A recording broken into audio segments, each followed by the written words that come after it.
sitting where we are today now, knowing that you could have ended up in Moscow, you ended up in Canada, your diverse family backgrounds, sitting here today when you reflect, what are you seeing right now is right in the world and what needs improvement?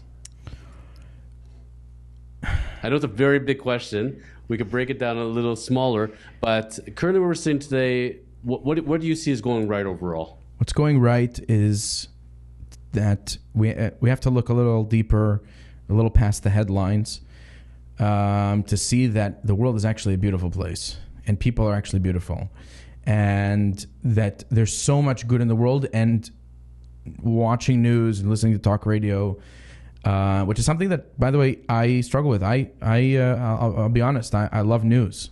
I grew up with the news, but I've come to realize that less news I watch, the more I able to open my eyes and see that this world is good and people are good. And yes, there's a lot of craziness and there's a lot of improvement. You know, you look at what happened yesterday in Texas, and the first thing I thought to myself is a project which Chabad has been working on for upwards of 40 years. This is started by the Rebbe himself, and now it's something that's actually being adopted across the United States. It's something called Moment of Silence. Arizona just adopted it, Florida adopted it, and some other states adopted it in different ways. Some people require it, some people suggest it. Moment of Silence is replacement for what we would call prayer.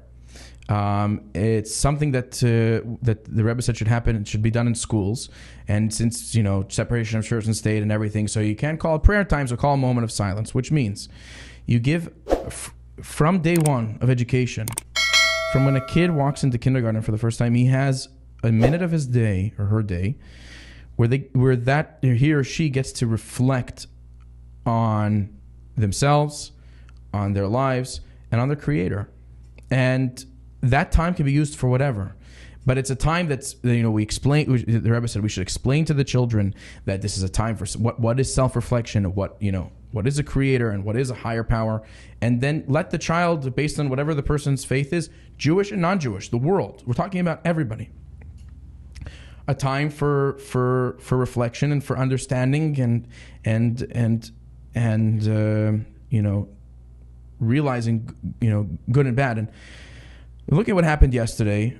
and I haven't been so engrossed in the headlines because I know that it'll overtake me and I won't be able to stop following it. So I haven't been following the nitty-gritty details. And there's a lot of pain and there's a lot of energy and pent-up, outrage.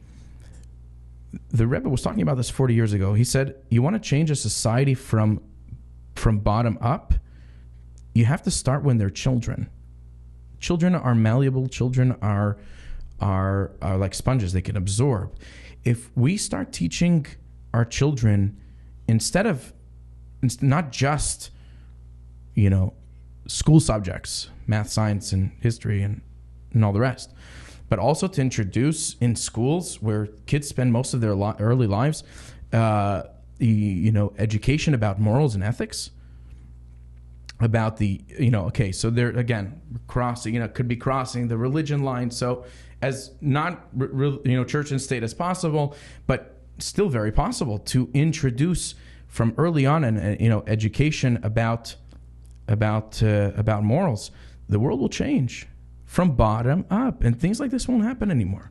I was just thinking in my mind because I remember reading a study. They were saying that they were talking about daycares and kindergarten and then grade schools, and they're saying when we look at prisons, for example, when we introduce yoga meditation into the prisons, we have calmer people, more rehabilitated. If it can work for the prisoners, why can't we teach that to our children from a young age? Also a big thing. I'm not going to get political. Control, not gun control. I'm saying It's an apolitical, it's a bipartisan subject matter, and you see in Arizona they implemented it, and in Florida they implemented it, and it can be implemented in different shapes and sizes. But the idea the conversation should not be about what do we do after the fact. Obviously, yes, it hurts. It's terrible. There's outrage, and this is just I'm just a human being. I'm not saying that everything I say is truth, but this is what I feel. This is what, based on what I was taught, we have to go back to ground zero, back to basics, teaching morals and ethics to our children from a very young age, to teach our children, you and me as parents, Yes. and also and somehow introduce into the schools where children are know from a young age that there are watchful eyes and attentive ears. There is a creator who brought you into this world, who is watching over you, and he loves you and he wants you to do the right thing. And when you have that ingrained in conscious into a child's conscience, then the child will very likely not do bad things. Sometimes evil, crazy, horrible things. When you're always, you go into a supermarket. Why don't, a lot of times, why doesn't someone steal something from a supermarket? Because there's a camera right over the aisle. Someone's watching you, and you're gonna get caught, and that's it. You're gonna get in trouble. It doesn't stop a lot of people, unfortunately. People nowadays have got a lot of chutzpah, as we say. Yes. But even understand the education part. I'm thinking you're reaching me on a conversation I had with a friend the other day.